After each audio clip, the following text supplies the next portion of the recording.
All right. Good morning, everybody. I am here today to talk about some GitOps. I am not the person that you came here to see. My buddy Fred was intended to be here today, got sick at the last minute. So he called me up and he said, Dietz, we got a problem. I'm not going to be able to make it. Is there anything GitOps can do about this? And I said, what can't GitOps do? What can't GitOps do, I said.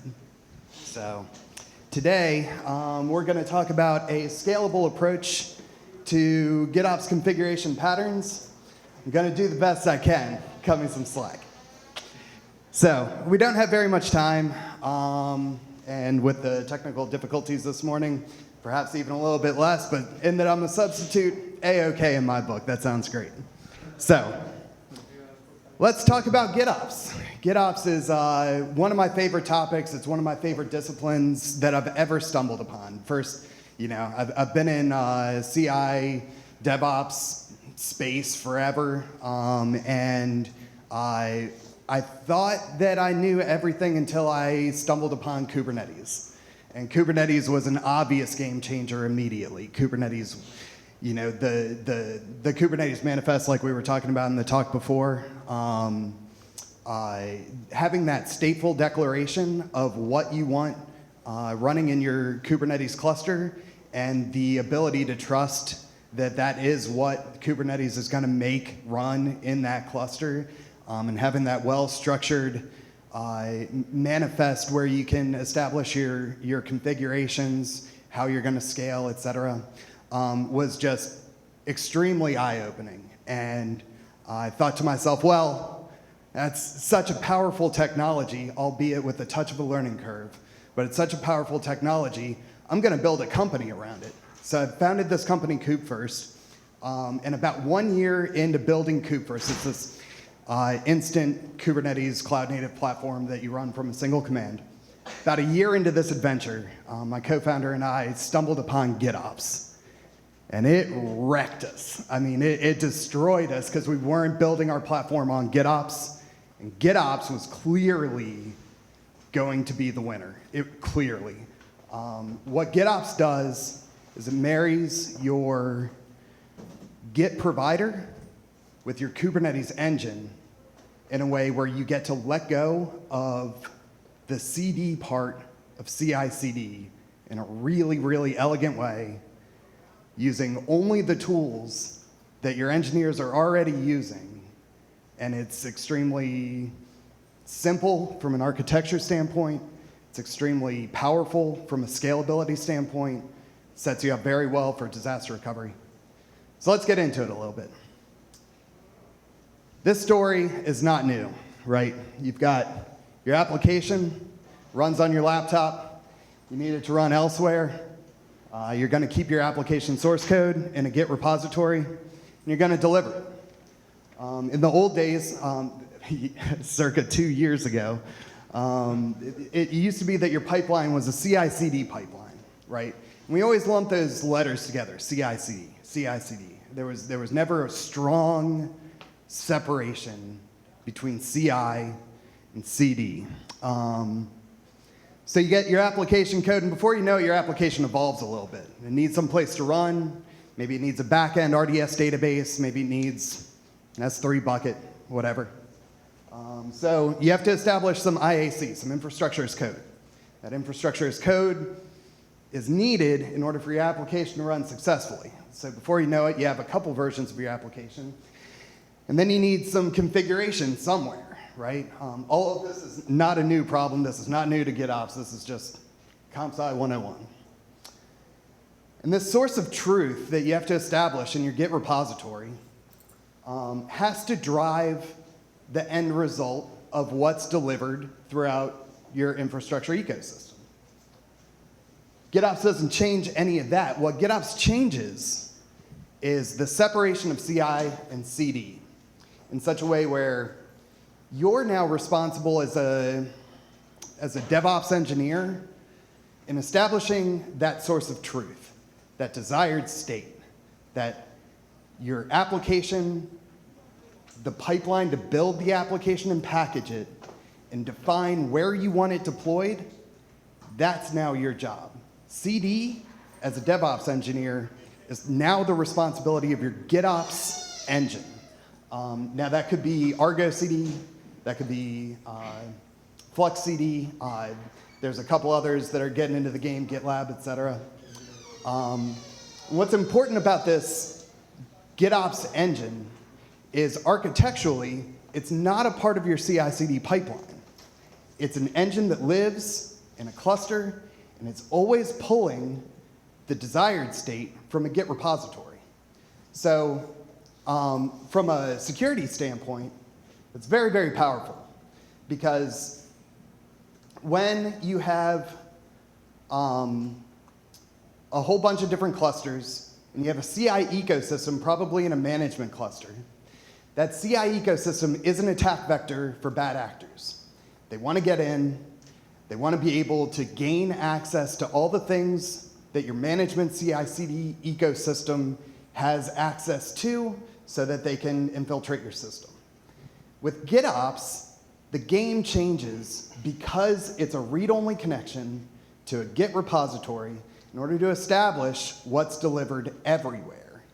And because of that, the game changes to one where your new role from a security standpoint is to protect that main branch of that Git repository. So that's GitOps in a nutshell. There's a lot to like about GitOps. I love GitOps. I'm sure some of you in the room probably already do. Show of hands, is anybody using GitOps in production today? Yeah?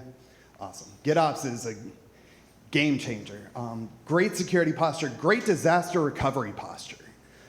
If you have your applications, every single thing that's deployed everywhere, if you have that in a main branch in a GitOps repository, and your cluster goes belly up in the middle of the night, now you need a new cluster, and everything that was in that cluster needs to get back in this brand new version of that cluster, being able to bootstrap that cluster against the exact same Git repository, Git entry point for the tree of applications that are supposed to be delivered to that cluster is significantly easier than the ScriptOps paradigm. The ScriptOps paradigm being that you had some CI/CD workflows, and in order to re-deliver that application to your brand new production cluster, you're gonna have to run a script, you're gonna have to run a job, you're gonna have to click a go button. Hopefully the developers haven't messed up the pipelines while they're working in development and they didn't realize that the production cluster is gonna fall over in the middle of the night. GitOps sets you up so that you have those high nines. It's not without its challenges. There are a handful of challenges that come with GitOps, but all things considered, they are significantly smaller than the challenges that you have without GitOps. The challenges that you'll run into, interacting with Git, shouldn't act like that's a given, but most of your engineers are going to be familiar with using Git. If not, that's a bit of a learning curve for you. Infrastructure as code, and making infrastructure as code part of your application delivery workflow is a little bit of a shift from the old DevOps. I have an ops team, they're managing the infrastructure as code. Then we have a development team, they're managing applications. GitOps has this neat way of bridging those two ecosystems together in a very clean way because everything's predicated on that main branch of that GitOps repository.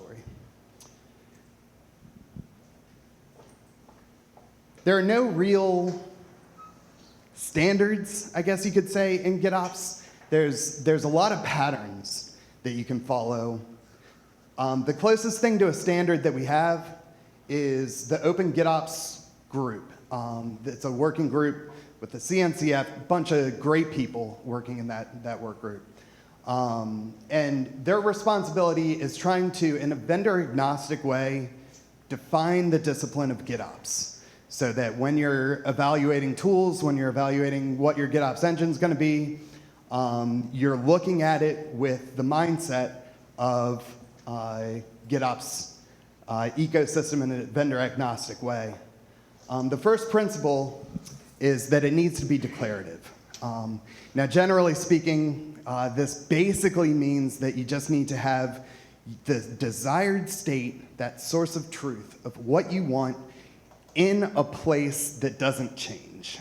So typically speaking, we're talking about a main branch of a GitOps repository. Number 2 principle is that it needs to be versioned and immutable. Probably goes mostly without saying, Git takes care of a lot of that for you. What it doesn't take care of for you is the process of defining the versions of the packaged applications that you have. I'm sure a lot of you have Helm charts. Some of you are probably using manifests with customized overlays. One way or another, you're going to have to build. You're going to have to build a container. You're going to have to publish that container somewhere. And that container has to have a version associated with it, and that version should never mutate. So concepts of older days, you build a Docker container and you tag it with latest was a very common standard. Do not use anything like latest in a GitOps ecosystem. It's going to set you up for a bad time. Everything has to have a strong version, and that version of that application, of that Helm chart, must be immutable. The GitOps engine, what makes GitOps so powerful, and from a security standpoint, what gives it that nice security posture, is the fact that there's a GitOps engine that's always pulling from your desired state, and it never stops. Anybody of you who are already familiar with Kubernetes understands the relentlessness of that loop of Kubernetes trying to make the desired state your actual state. You go through it every time you deploy an application, but you messed up the image, and it can't resolve that image. It's going to keep trying. It'll be in that back-off loop for a while, but Kubernetes does not quit on you. And that coupling of that loop with the power of a Git provider is just an incredible combination of tools. It's distributed very well. It comes with everything that Git gives you out of the box in terms of understanding who changed a file, why the file changed. These are basic pull request methodologies that we're all very familiar with. Super cool for GitOps. And then lastly, a GitOps engine has to continuously reconcile. So much like Kubernetes, if there's divergence between your desired state and your actual state that's in Kubernetes, your GitOps engine needs to continue to try to work to make your desired state the actual state. So let's talk about some patterns. How are we doing on time? So monorepo versus polyrepo. Let's get these terms on the table real quick. So monorepo is when you have one repository that has a whole bunch of stuff in it. Bunch of different applications is the typical pattern. You've got an app that you've got a whole bunch of developers working on, and it is comprised of 3 different microservices. Think about a Git repository with 3 subfolders, one for each of those applications. That's all we're talking about with a monorepo. Typically speaking, that means that your application CI/CD is associated with that one Git repository. No big deal. Separate from that is the polyrepo pattern, where instead of putting all 3 of those microservice applications into a single Git repository, you're going to break them up into micro repositories. And then each one's going to get its own CI/CD pipeline, and that's a polyrepo pattern. Now, with GitOps, there's a new repository that's in play. Historically, you've had, in your ScriptOps paradigms, you've had your application source code and the instruction for how to build that source code and the instruction on how to deliver that source code in your CI/CD pipeline for that given application. In GitOps, generally speaking, it's a best practice to push that source of truth about what's being deployed and sever that from all the other repos, sever it from your application repos, and establish your GitOps repository that represents the system. Now the question is, what is the system? And at what point should you break that up? My experience has been that it's best to always, always, always try and fight to keep that repository a single GitOps repository that everybody has to buy into. Now, some organizations that have multiple teams that work in isolation from each other, there could be use cases where it's relevant to have multiple GitOps repositories for your multiple spaces of your organization, and that's case by case. There's no silver bullet there. So repository structures. Let's take a look real quick. I'm gonna mic up, and let's bring up Monocle.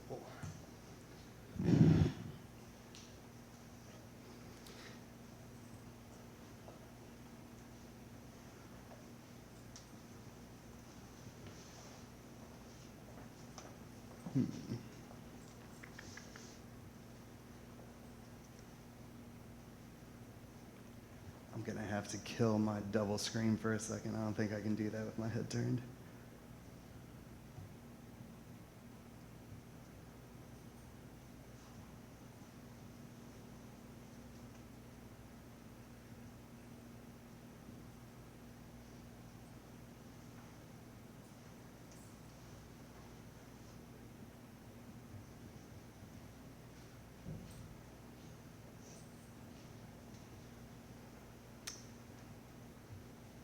Sorry, I'm not sure what's going on there. Got something. Oh, it's the screen recording. Give me 1 second. Yeah, could I bother you? There's like a dithering effect when I got rid of the.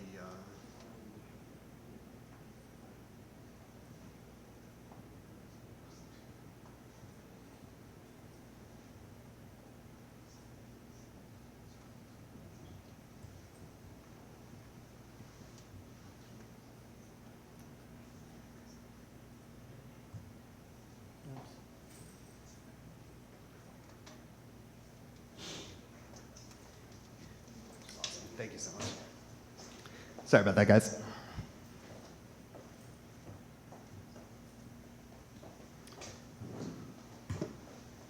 So here we're going to bring up Monocle. Monocle is a open source tool. I work for a company, KubeShop. They've got a handful of open source projects. Monocle is a manifest IDE for Kubernetes that we're going to use to show a couple things about the directory structure.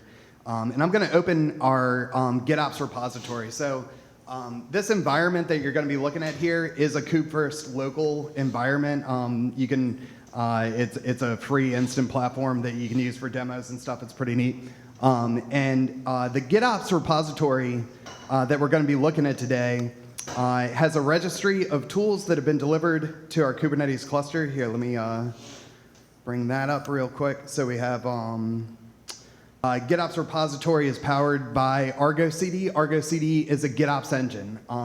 So the way that GitOps works is basically you have a registry that you bind, a registry being a directory and a Git repository. And when you bootstrap your cluster, you point your GitOps engine at this directory, and it hydrates the cluster with whatever your instruction is in that tree, in that GitOps repository. So let me show you an example. This is a registry Argo CD application that we create, and it is bound to, where's my registry here? It's bound to this directory in our GitOps Git repository. So when we see here, for example, that cert manager is running, let's see, this is pointing at the GitOps repository, a components cert manager. So let's go to components cert manager. And here we can see we have this cert manager application, and it's running on an older version. It's on version 1.9.1. And just earlier, I think it was middle of last month, they dropped a 1.11.0. So I'm going to show you basically like what it looks like to GitOps changes to your infrastructure. Basically, all we need to do is take this content and commit it, stage it, commit.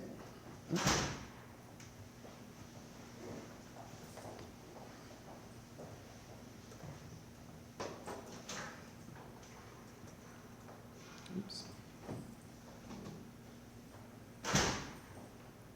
And I'll push that up. And then when I push that up, now my GitOps engine is running in my cluster on my local host right here, and it's continuously watching that GitOps GitHub repository. And if we had all the time in the world, which we don't, I would just let that run for about 3 minutes, and it would reconcile this change. I'm going to expedite that process by hitting this refresh button here, and then go to my cert manager components, and refresh there, and you'll see it jump from green to yellow, and that's because this new cert manager version is being delivered. It recognized that there was divergence between what I have in my desired state in my main branch in my GitOps repository from what is actually deployed in my local K3D cluster. And it says, if there's divergence, I've got to do something about it. So Argo CD is going to start working and trying to reconcile that change and make it into the new version, and whatever the configuration changes, whatever the secrets changes are, it'll reconcile those changes and turn this into a new version of the application. And here you can see it's just about deployed, and now it's fully synced. So that process right there that you just watched me go through is basically all it takes to deliver changes. But because the driving force was to deliver it by setting the desired state in Git, it sets you up really nicely for a whole bunch of things, like disaster recovery. If someone were to accidentally be in your Kubernetes cluster and they kubectl deleted some content that you need in order to have your production environment running, your GitOps engine is going to see that, recognize divergence, and immediately reconcile and say, hey, no way, there's supposed to be a config map, there's supposed to be a deployment, there's supposed to be all these things, and it'll put your application right back. 1 second after you delete it, GitOps is going to put it right back. So from a disaster recovery standpoint, it sets you up really well to keep your nines high. From an application delivery standpoint, we only talked about this for a quick second, but if I can go to, let's get a development real quick. So if I go applications, and I swear this is my last 60 seconds. So I'm going to get a development. I have this Metaphor front-end application here. And just to sort of show what I'm describing, if I delete this Metaphor front-end development application manually, it's going to get rid of it, but then voila, it's immediately right back. It's right back because of the power of GitOps, because it's driven from the desired state of my main branch in my GitOps repository. That's pretty much the show. I ran out of minutes, but if you guys want to talk more about GitOps, about Monocle, the Kubernetes IDE, if you want to talk about Kube first, etc., stop by afterward, and I'll chat with each of you. I wanted to give a little bit of credit real quick. Open GitOps project, this is how you can find them. They're great at giving you that vendor agnostic view on the GitOps discipline. Helm, package delivery, customized package delivery, being able to drive the configurations for multiple applications of your environment. Kube first, we can install instant cloud-native platforms like the one you were looking at today. Monocle itself, Visual Studio, or Kubernetes IDE, and we don't have time for questions. I will be giving a talk tomorrow. My buddy can't be with me, but I'll be at 12:30 talking about the 8 steps that it takes to build out a cloud-native platform from scratch. Super cool talk, and I hope to see you guys there. Thank you so much.